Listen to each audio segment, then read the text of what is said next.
kenapa Abang mengatakan bahwa mentersangkakan More ini atau Riza Khalid ini hanya untuk ganti pemain? Kenapa waktu nama dia ada di laporan Kordamenta itu, rezim yang saat itu memimpin tidak langsung mengumumkan, kemudian juga dia ganti pemain juga? Justru kenapa ganti pemain? Kenapa ditahan dulu, kemudian baru diumumkan di eranya Pak Prabowo dan kejaksaan yang kata-katanya tuh persis loh, Petrol tahan dulu, itu maksudnya apa? Itu yang saya maksudkan gini, bahwa kalau kemudian kita udah masuk di forensik, ini laporan Koda ini lebih kepada forensik, beda dengan kemudian yang dibuat oleh BPK. Mereka sangat structured sehingga kita bisa menyimpulkan ke arah mana. Ketika kemudian kita yakin ada peristiwa pidana di situ mulai terjadi, ya kan, either itu umpamanya menyangkut penyelenggara negara, karena kan KPK penyelenggara negara, Muri ini bukan penyelenggara negara, tapi ketika dia menyuap penyelenggara negara, baru itu jadi urusannya KPK-nya, ya kan? Nah, oleh sebab itu, ketika kemudian kita masuk kemarin itu ya si B tadi itu penyelenggara negaranya, orang BUMN itu masuk penyelenggara negara, masuk dari penyelenggara negaranya, baru kemudian nanti masuk ke swastanya. Kalau kejaksaan dia bisa lebih fleksibel, tidak hanya patokan penyelenggara negara, dia bisa langsung swastanya. Swasta nyuap swasta itu sebenarnya dia bisa dia lakukan itu. Nah, bagaimana kita bisa menjelaskan itu yang saya maksudkan nanti adalah bahwa setelah dijelaskan bahwa ada niat pemerintah membubarkan Petrol karena dianggap tidak menguntungkan negara, lebih banyak ruginya dengan lewat audit udah keluar. Auditnya itu bukan ke gua aja, bro, bukan ke KPK aja, semua baca audit itu. Iya kan? Semua dikirimin berarti. Oh iya dong, itu kan uang negara auditnya itu kan, baik itu ke Pertamina-nya, ke SDM-nya. DPR semua juga terima tuh. Oh iya, harusnya terima. Kalau nggak terima dia salah benar gitu. Iya. Tapi kenapa nggak dilakukan gitu? Jadi kita hanya ngelihat, oh iya ini ke sini, oh iya itu iya dia lagi tuh, masih dia lagi. Ya udahlah. Makanya kemarin orang bilang ada satu rombongan, dia kan nggak tahu dari mana anggota parlemen, nggak usah nyebut, rame-rame berkunjung ke Singapura, tuh siapa yang bayarin gitu. Itu nanya ke gue, mana tahu nanya gue, enggak ada banget. Wah, kebayang gue di Orchard duduk minum kopi tuh. Siapa ya kan? Bang yang bayar? Iya kan, bener nggak? Jadi makanya nggak aneh gitu. Lu panggil mereka, mau nggak di sini yang ngurusin itu member parlemen? Berarti Pak Prabowo sama kejaksaan hebat juga dong, berani mengumumkan dan berani menghentikan. Karena perintahnya tuh langsung cari jaringannya More di semua anak perusahaan, Bang. Ya, artinya gini. Kayak ada dendam. Personal gitu loh. Enggak boleh. Itu yang saya bilang tadi itu, kalau politik itu dibangun dengan dendam. Karena kalau Anda bicara politik, Anda bicara ekonomi untuk skala negara. Atau mungkin Pak Prabowo ataupun pemerintah udah gatalnya sebenarnya udah lama gitu. Oh, itu bisa jadi. Makanya saya bilang nggak usah audit baru aja, audit lama aja itu sudah bisa kita pastikan bahwa kita udah gatal banget. Tetapi maksud saya ketika kemudian kita hanya bicara pokoknya cari gitu. Nah, itu yang maksud saya tidak termasuk yang tidak sustainable itu. Karena itu ada potensi kalau temen lu nggak lu cari ya. Kan begitu kan? Benar nggak? Itu yang nggak sustainable. Makanya itu biasanya kalau di dalam ilmu agama yang apapun ya, termasuk di agama gua, dulu kalau setengah-setengah, syaiton yang datang itu 7 kali lipat dari jahat dari orang yang pertama loh. Ada ya? Di hadis juga ada juga ya. Hati-hati lo main kayak gitu. Serangan baliknya itu akan lebih banyak. Yang pertama nyerang kopral, yang berikutnya jenderal turun tuh.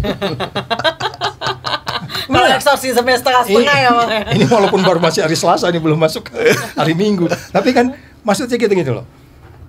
Memang keseimbangan itu akan datang. Hati-hatilah Anda kalau hukum tidak pasti, hukum tidak benar, hukum tidak bermanfaat, itu pasti resikonya menjadi lebih besar. Of course kita menghargai, karena ini mimpi kita membuat Indonesia lebih bersih. KPK-nya tidur, ya oke, ini lakukan ini. KPK-nya tidur. Tapi tidur itu, apa pingsan Bang? Iya, mungkin mirip-mirip lah, atau mungkin yang pingsan atau pura-pura tidur, kita juga susah gitu kan. Intinya adalah bagaimana sebenarnya memastikan bahwa kita tetap adil di sini. Itu yang penting saya pikir. Nah, kalau ini kan udah diumumkan nama orang yang dianggap untouchable, yang akhirnya tersentuh juga untuk saat ini. Untouchable, finally touchable. Nah, Untouchable itu gambaran dari hopeless dan helpless itu ya. Tapi ya fotonya More itu di semua media sama, Bang. Hampir semua sama. Hanya ada beberapa foto saja. Oh, artinya jarang dia muncul gitu. Iya. File lama semua ya. fotonya Sebenarnya pakai AI aja jadinya wajahnya. Pidato kebangsaan ada yang pernah datang katanya, mana datang pidato kebangsaan. gimana? Nanti aja. Nanti aja. udah lama hilang setelah kasus Papa minta saham. Namanya hilang. Namanya hilang. Karena muncul pun tidak. Nggak ketika muncul, itu. pokoknya pergilah gitu. Terus tiba-tiba muncul di salah satu ketika pidato. Nah itu pidato kebangsaannya Pak Jokowi sempat datang. Di oke. depan lagi duduknya. Duduknya Ya. barangnya sama pejabat-pejabat. Iya. Setelah itu kita menilai nih. Itu ceritanya si ini tuh, nggak usah malu-malu, ceritanya Said Didu lah gitu kan. Said Didu menjadi, aduh pusing gua katanya, gua disuruh berhentiin, tahu-taunya dia hadir duduk di depan gitu. Terus di kepala Said itu, oh iya kereta kencana siapa yang bayar ya gitu kalau gitu ya. Gitu berarti udah salaman nih sama rejim pada saat itu. Ya udah, akhirnya orang udah lupa lagi, terus ya udah bisnis as usual lagi seperti itu biasa. yang kita nggak mau kan. Kita mau Prabowo dengan asumsi 5 tahun ini benar-benar mimpi pertumbuhan ekonomi 8%, indeks persepsi korupsinya harus 67, 334 sekarang. Karena itu sangat relate sekali antara pertumbuhan ekonomi dan pemberantasan korupsi. Kita bisa debat berapa hari tentang itu. Buktinya hari ini kita bicara korupsi kan.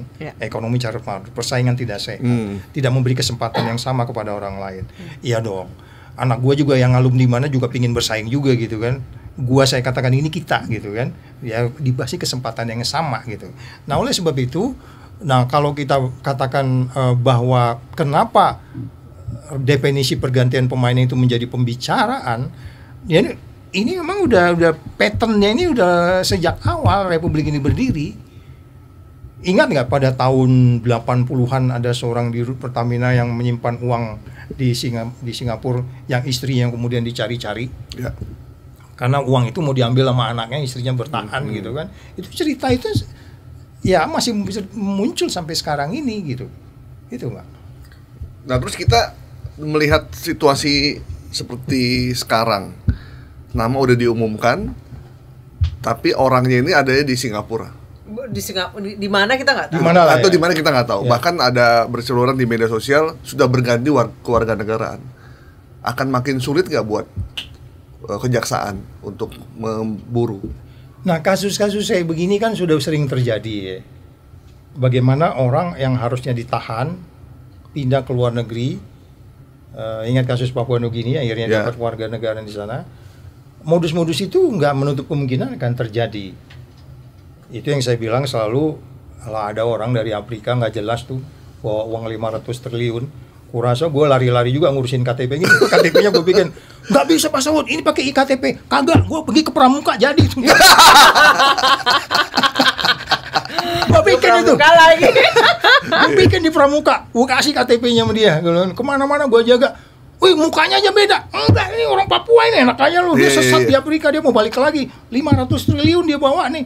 Ya kan, mikir kita kan uang 500 triliun lumayan nih buat makan biji apa tuh? Makan pagi. Jadi itu bisa terjadi di tempat lain. Nah, dengan sejumlah alasan. Apalagi kalau dia bilang, gue masuk ke negara nih, kita anggap nih, masuk ke negara. Pak, gue kasih dong warga negara.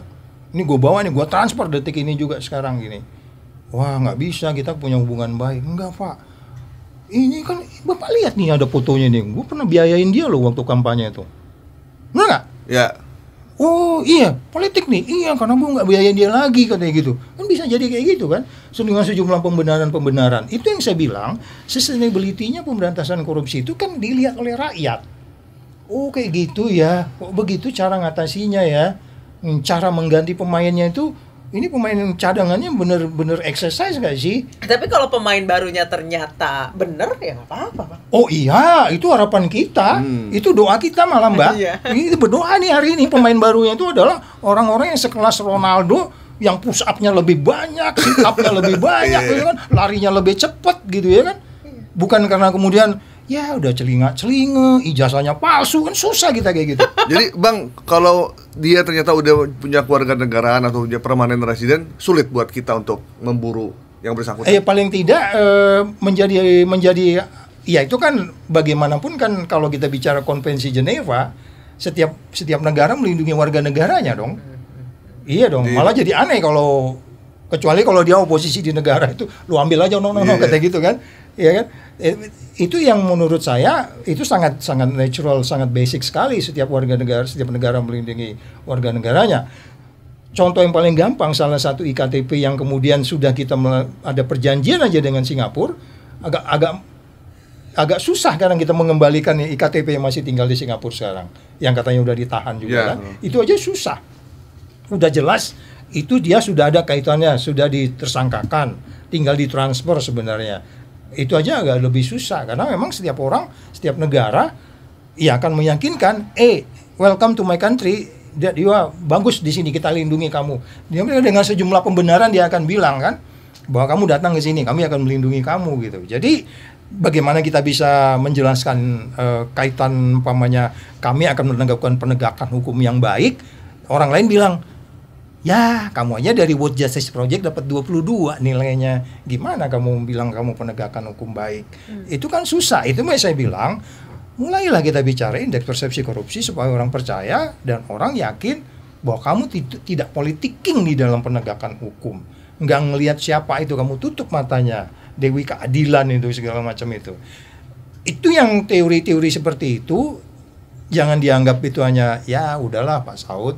Ini kan kita bicara harus memang politik itu harus berubah gitu. Agak susah, hanya politik doang dijanjikan. Karena berubah. Bang, kalau ternyata nggak bisa disentuh juga walaupun udah tersangka, akhirnya yang kita tangkap, yang kita adili ya cuma orang-orang ini aja nih, orang-orang mantan-mantan direksi atau orang-orang di luar circle.